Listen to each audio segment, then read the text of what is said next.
Hello music fans, welcome back to the Death by Unicorn channel. Today I'm focusing on a different genre than my usual progressive metal and progressive rock. I'm talking about my 10 favorite punk, hardcore, and post-hardcore albums of 2023. Let's jump right in with my number 10, which is Escape the Fate and their album Out of Shadows. This is post-hardcore with some hard rock, metalcore, and pop influences. It's the 8th album by this American band. I think this is their best album since their second album, This War Is Ours. I really like their first two albums, but after that second album, I feel like their quality really went down the drain and they released nothing but kind of like annoying and boring crap, in my opinion. But this one has a little bit more pop influence than I want, with some trap beats and stuff like that, but it also has some more interesting composition than they've had in a while. There's some good guitar riffs on this album, Out of the Shadows, clean vocal melodies, and some punishing screen breakdowns as well. So maybe we're seeing Escape the Fate step in the right direction again. I'm hoping they can get back to their roots that I enjoyed so much on their first two albums. So looking forward to hearing what they do next, and hopefully they continue to step in the right direction. Number 9 is an EP by the band Teeth, and it's called A Biblical Worship of Violence.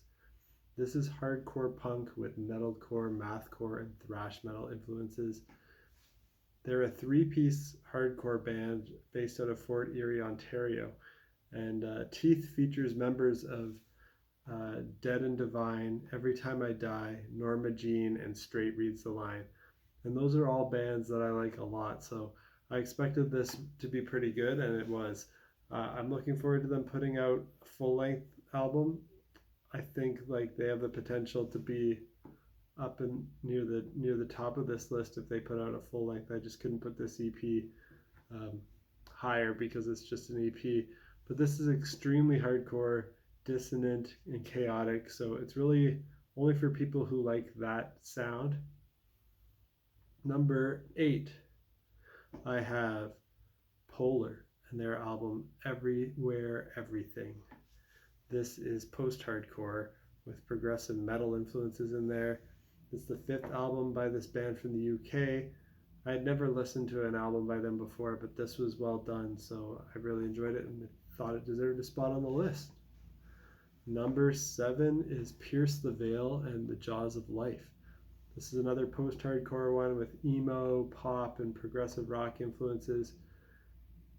My favorite song here would be So Far, So Fake. It's the 5th album by this American group. I always enjoy their work, but they've never quite cracked my top 200 favorite bands or anything like that, because I like so many bands, but they've always been like a B-list favorite band of mine. They've got that emo vocal style, so you have to be ready for that, but they always have cool compositions, great guitar work, catchy hooks. This album has more pop in it than their other works that I recall. It's very catchy, very emotional. And yeah, my favorite track, So Far So Fake, has a cool rhythm in the intro. I think there was 11 beats per bar or something like that. You know I always love those odd time signatures, so I enjoyed that one. Number 6 is Blink-182 with their album One More Time. Now this is pop punk with alternative rock influences, the 9th album by this American band. And for me, Blink-182, Green Day, and Sum 41, those are the kings of pop punk.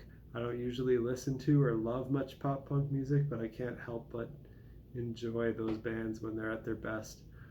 They all have some hit and miss material in their discography, of course, but when Blink-182 hits, they hit hard. This album is a great hit of nostalgia, but it's a bit ridiculous to hear guys this old sounding like they're just as full of teen angst as they were in the 90s. My favorite tracks on first listen were One More Time, which is a sad ballad, and Turpentine, which switches from 4 to 6 beats per bar and is kind of the proggiest song on the album, I guess. So it makes sense that it would be my favorite. Number 5 is Thrice and their album The Artist in the Ambulance Revisited. This is a post-hardcore album.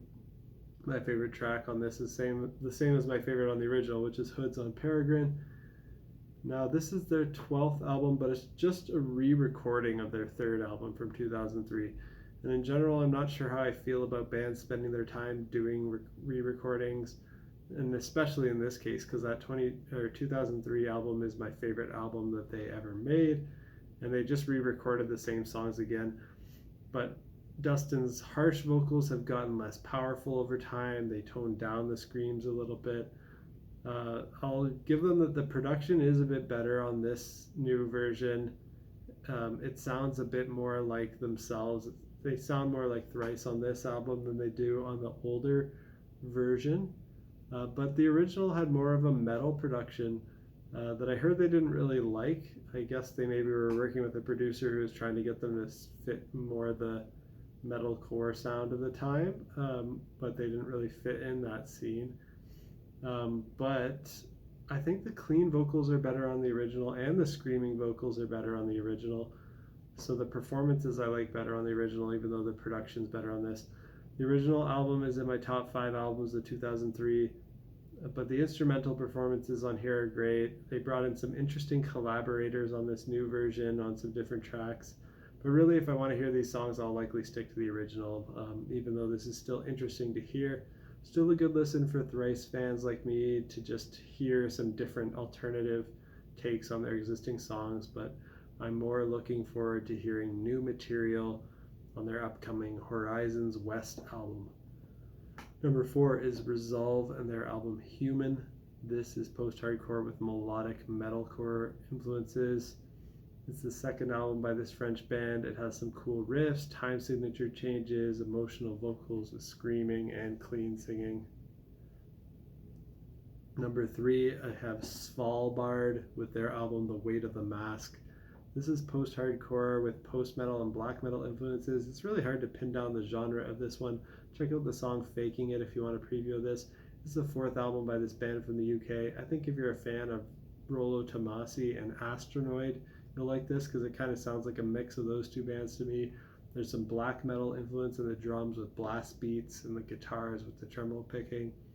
There's a lot of shoegaze and post-rock vibes and nice ambience and effects. Great female vocals by Serena Cherry, lots of emotion and sadness. She does great screaming, but also some great singing. And my number 2 is another band with a female vocalist, the Hell Freaks. Another band where it's hard to pin down the genre. This is their album called Pitch Black Sunset. I'd say it's punk rock, but it's got a lot of hard rock, alternative metal, post-hardcore, and even some psychobilly influences, as well as some gothic metal. Check out the song Chaos for a preview of this album. This is the 5th album by this Hungarian band. Now the Hell Freaks, they're just an amazing blend of styles here, and what great female vocals delivered by Shaky Sue. She does both singing and screaming. Definitely recommend it.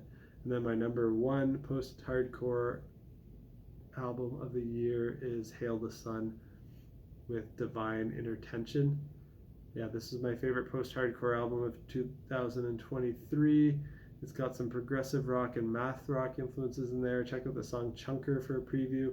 It's the 6th album by this American band. They have the high-pitched emo-style vocals as well. They're really catchy. You have to be ready for that teen angst sound and lyrics as well. This is another one, like with Blink-182. The members are far from their teenage years, but they still have that teen angst sound. Really fast guitars and drumming on here for fans of Dance Gavin Dance, Idola, Protest the Hero. Their last album was also in my top 20 albums of 2021, and I liked all the material they put out. This is no exception. I think it's pretty great and on par with their last album. Yeah, so that's my favorite post-hardcore album of the year, and this was my list of my top 10 punk, hardcore, and post-hardcore albums. Hope you found something on here that you enjoy. If you're a long-time fan and expert of these genres and you know of some great releases that I missed, post your favorites down in the comments.